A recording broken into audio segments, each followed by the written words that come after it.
Thank you. Professor, you said a lot of wonderful things about China, and surely they're doing a lot of things right. But how do you reconcile the fact that to make it work for China, it seems to be based on a high level of repression, environmental destruction, censorship, a certain ideological stubbornness? I mean, we've spoken about Hong Kong, the Uyghurs. How do you reconcile that, and why do you think that's? I mean, do you think that's tolerable? Thank you. I'm really glad you asked that question, because your question captured very well the Anglo-Saxon media's perception of China. And I would suggest to you very bluntly that it's a distorted perspective of reality. Let's take the first word you use, repression.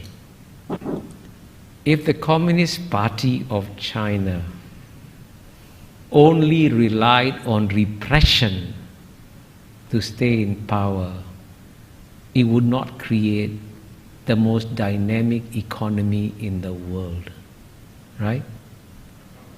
It is by far the most dynamic economy in the world. It has delivered the fastest growing economy for 30 years. And it has done this by educating the Chinese people to a level and extent that the Chinese people have never been educated ever before. And you say it's repression. You obviously are taking the old Cold War mindset. I was in Moscow in 1976, and I saw repression in Moscow. And when I was in Moscow, the Soviet citizens were not allowed to travel outside the Soviet Union. That's repression. In the year 2019, 139 million Chinese left China freely. Guess what? Zero defectors. 139 million Chinese, right? That's twice the population of the UK. Went back to China.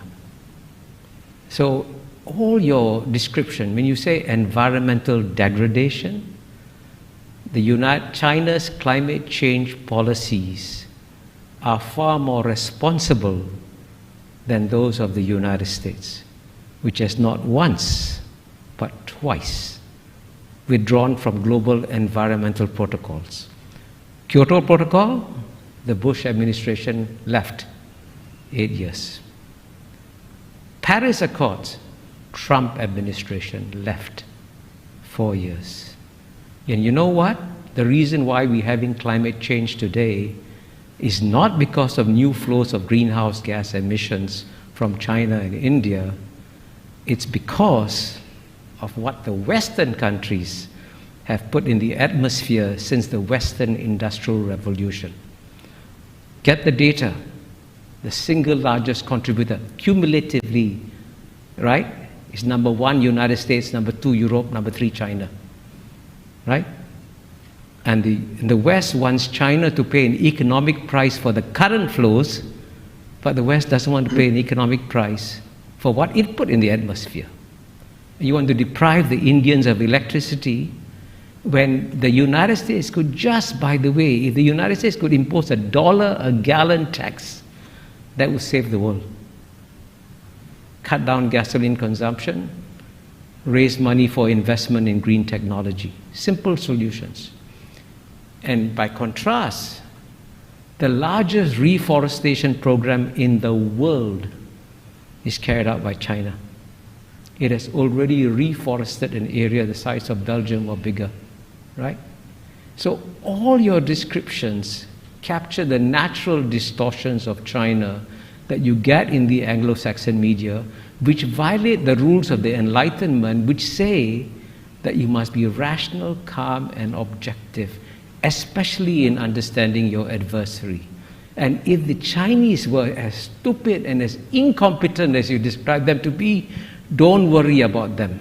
But I can assure you, you are now dealing with a far more intelligent and rational actor that doesn't fit any of the Anglo-Saxon categories that you applied to them. Please forgive my bluntness. Now you're putting words into my mouth.